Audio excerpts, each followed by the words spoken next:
Participem aí, mandem as suas perguntas também para o prefeito de São Paulo, Ricardo Nunes. E olha, gente, o presidente Luiz Inácio Lula da Silva já está na Argentina, hein? Ele desembarcou ontem à noite na capital, em Buenos Aires. Lula vai encontrar o chefe do executivo argentino, Alberto Fernandes, e participará ainda da 7ª cúpula da CELAC, a Comunidade de Estados Latino-Americanos e Caribenhos. Ô Fê, um outro assunto que hoje está correndo o mundo está justamente relacionado ao Brasil e à Argentina, né? Conta pra gente. Pois é, olha só, na verdade acontece o seguinte, né? Tá toda essa movimentação do Lula lá na Argentina, acontece que é exatamente sobre a nova moeda que os presidentes do Brasil e da Argentina anunciaram que estão estudando, a SUR, como deverá chamar a moeda sul-americana comum, que deverá substituir o dólar em transações comerciais entre os dois países. Um assunto para lá de polêmico que iremos discutir aqui no Morning Show. Gente, sobre esses detalhes aí que o Fê está trazendo da ida de Lula à Argentina, a gente vai direto para Brasília conversar com a Luciana Verdolin, que já está preparada, né, Lu? Bom dia, ótima semana. Eu quero um pouco do resumo, o que o Lula foi fazer na Argentina e como é que tá o bafafá dessa viagem. Lu, bom dia. Bom dia, Paulo. Bom dia a todos. É a primeira viagem internacional do presidente Lula, é bastante esperada. Alberto Fernandes, inclusive, esteve aqui na posse de Lula e ressaltou a importância do incremento dessas relações bilaterais, levando-se em consideração a necessidade de fortalecimento, segundo ele, do Mercosul, do bloco econômico que reúne os países aqui da América do Sul e que teria ficado um pouco esquecido, segundo os argentinos, durante o governo do presidente Bolsonaro. Hoje, logo cedo, Lula tem encontro com Alberto Fernandes. Depois, a expectativa é de que se reúna com o presidente da Venezuela, Nicolás Maduro. De tarde, tem reunião com empresários argentinos. Por quê essa reunião? Porque os argentinos são grandes compradores de produtos brasileiros. É a terceira maior relação comercial que tem o Brasil. Por isso, é preciso incentivar. E o objetivo agora dessa nova administração é realmente aumentar os laços com esses países aqui da região. Até por conta disso, existe a expectativa de uma reunião privada com o presidente também de Cuba, que vai participar amanhã da reunião da CELAC, que envolve países sul-americanos e caribenhos. Logo depois, Lula ainda visita o Uruguai. Expectativa é bastante importante. O governo quer incentivar a relação desses países. Essa questão que vocês estavam comentando aí da moeda única para as relações entre os blocos do Mercosul não é uma proposta nova, é uma proposta bastante discutida, defendida inclusive nas administrações anteriores, mas que sofre resistência dentro do próprio Ministério da Fazenda. Fernando Haddad recentemente até falou que um jornalista estaria mal informado quando foi questionado sobre essa possibilidade. O embaixador argentino aqui no Brasil, no entanto, faz questão de ressaltar que essas conversas estão bastante adiantadas. Não se trata de acabar com o real ou com o peso. A ideia é criar uma moeda para as negociações, para evitar que você tenha que ficar fazendo a todo momento cotação em dólar, levando-se em consideração a variação da moeda norte-americana. As relações, os comércios, a relação bilateral seria feita com base numa moeda que teria uma cotação definida pelos países aqui da região.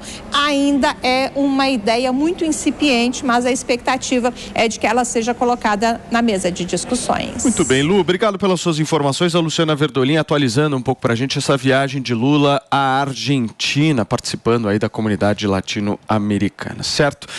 Deixa eu agradecer a Luciana. Deixa eu continuar também em Brasília. Vamos colocar o nosso Zé Maria Trindade aqui. Fala, Zé, bom dia, ótima segunda-feira, ótima semana pra gente. Zé, eu quero entender um pouco como é que essa viagem está sendo vista, né? Porque essa aproximação Brasil e Argentina, desta forma, ela não ocorria há algum tempo. Você acha benéfico isso? E como é que ficam as relações com os países ditatoriais, no caso, a Venezuela e Cuba, hein? Pois é, olha, o Itamaraty está obedecendo uma indicação clara do presidente Lula, primeiro, de conversar com todos, independentemente da ideologia, é a primeira ordem. E a segunda e importante definição do país é prioridade de parceria com os vizinhos aqui, América do Sul e países caribenhos, né? E, evidentemente, o presidente Lula está fazendo um início de uma postura nova nas relações comerciais, independente de ideologia. A Argentina acabou, Paulo, se tornando nosso principal parceiro comercial, dos principais, né, no mundo. O primeiro é a China, depois Estados Unidos. A China tem uma relação comercial com o Brasil mais do que o dobro do que as relações com os Estados Unidos. Antes, o nosso principal parceiro era Estados Unidos. A Europa também tinha uma relação comercial forte, mas a Argentina vem agora em terceiro lugar e aumentou no governo do presidente Jair Bolsonaro as trocas comerciais, com ligeiro positivo para o Brasil, o resultado positivo na balança, né? Houve um momento em que o Brasil importava mais, as relações foram se equilibrando. Em 2021 foi exatamente a mesma, o equilíbrio igual à importação e exportação. Em 2022, o Brasil exportou mais para a Argentina do que importou. Daí a importância econômica. E depois a importância política daqui do bloco. O presidente Lula foi primeiro, a primeira viagem internacional dele à Argentina, e depois Uruguai, e só depois vai aos Estados Unidos em fevereiro, e China, já estão confirmadas essas viagens. E a importância é estratégica mesmo, né? Não se deve brigar com vizinhos. E o Mercosul, que volta a respirar. O Mercosul foi criado lá atrás, uma articulação de José Sarney, e era uma época mesmo de criação de blocos, como o mercado europeu e tal, e se esperava que o Mercosul vingasse como grande bloco aqui da região. Mas não vingou. O Brasil massacra em termos de parque industrial e de importância econômica aqui na região. Então, o Mercosul não é muita vantagem para o Brasil e, por isso, vem reduzindo, né? Agora, com essa possibilidade de criação da moeda e também liberar geral para importação, movimentação de mercadorias aqui na região, né, do Mercosul, isso pode melhorar. Então é isso aí, uma moeda só para transações internacionais. A ideia é substituir o dólar só nas transações internacionais e não substituir o real e as moedas dos outros países. Muito bem, Zé, obrigado pelas suas informações diretamente de Brasília, atualizando um pouco para a gente a visão do Zé sobre essa viagem. Vocês que nos acompanham por imagem já estão vendo aqui no telão dois senhores de garbo e elegância, meu querido Felipe Campos. Temos aqui Alexandre Borges, nosso companheiro, já que esteve conosco aí na semana passada inteira, vai continuar com a gente. E hoje temos Fábio Piperno aqui no sofá. Vejo o Piperno de uma maneira um pouco diferente do que eu vejo à tarde. Visita ilustre. Mais solto, mais leve, né, Piperno? Mas olha, não querendo provocá-lo de maneira nenhuma, como eu nunca faço, como é que se defende a democracia no Brasil e se promove uma aproximação tão forte assim com alguém como o Nicolás Maduro? Sem querer, obviamente, que você fique nervoso logo no início do programa. Não, de forma nenhuma. Bom dia sempre. Olha, que prazer estar aqui. Sofá muito confortável. É alguém sempre de bom gosto, seu Paulo Matias. E nada provocador, né? Eu quase não te conheço em relação a isso. Bom, o Brasil tem que se relacionar com todo mundo. O Brasil tem relações normais, por exemplo, com Emirados Árabes, Arábia Saudita. O maior parceiro comercial do Brasil é a China. E a gente está falando de 3 notórias ditaduras. E, na verdade, o Brasil tem que se relacionar também com os vizinhos, até mesmo aqueles de regimes sórdidos, né? Eu sempre fiz essa crítica em relação à Venezuela, Cuba e outros tantos por aí.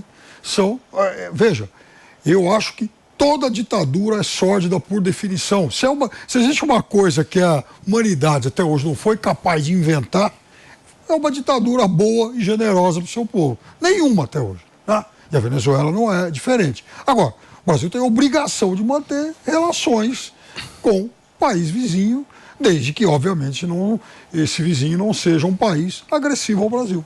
Agora, Ale, você concorda com essa tese do Piperno? Tem que conversar com todo mundo mesmo ou tem alguns limites que precisam ser impostos? Bom dia, Paulo. Bom dia, Piperno. Prazer conhecer você e um bom dia a todos. Olha, na verdade, a primeira coisa que se pede é coerência, né? Ou você fala com todos os países, se relaciona com todos os países, ou se você tem um critério contra ditaduras, também que tenha contra todas. O problema que a gente tem visto em alguns governos é essa seleção de ditaduras que eu gosto, ditaduras que eu não gosto. A gente criticava isso no tempo do Lula e da Dilma em relação à Venezuela, Cuba, e no tempo do Bolsonaro em relação à Arábia Saudita, Rússia. Vocês vão lembrar que o Bolsonaro foi à Rússia dias antes do início da guerra contra a Ucrânia, abraçou o Putin, chamou de companheiro conservador, enfim. Então, o que a gente defende, eu acho que eu vou um pouco na linha do Fábio, é dizer que toda ditadura é ruim e toda devia ser condenada. Mas você pode fazer comércio. Se você não tiver um papel de manutenção daquela ditadura, eu acho que essa distinção tem que ser feita. Por exemplo, a China, o tipo de relação que ela tem com a Coreia do Norte, de certa forma, ela mantém a Coreia do Norte viva. E é a pior, mais horrorosa ditadura do mundo hoje. Então, aí é diferente. Você tem uma economia enorme, a segunda maior economia do mundo, sustentando uma ditadura que, por si só, com aquele regime, não conseguiria se manter. Aí você vira sócio, mantenedor, patrocinador da ditadura. Aí é muito mais complicado. Não é o nosso caso com esses países que a gente falou. Se o Brasil fizer ou não comércio com esses países, a ditadura vai continuar. Então, nós não seríamos sócios e corresponsáveis pelo regime. Aí, nesse caso, eu acho que vale essa distinção e a gente pode fazer comércio, por mais incômodo politicamente que seja. O Brasil, com uma liderança regional, ele podia exercer a sua liderança tentando pressionar com que ditaduras, pelo menos da nossa região, da América do Sul, que elas tivessem um caminho, pelo menos progressivo, para a democracia. Não vai virar democracia amanhã, mas vai virar quando? Daqui a 1 ano, daqui a 5, daqui a 10? Podemos ter um prazo? Podemos acompanhar isso, ou vai ser ditadura para sempre? É uma coisa complicada. O Brasil, aí nesse sentido, pela sua força na região, ele podia ser uma boa influência para tornar ou pressionar esses países em direção à democracia.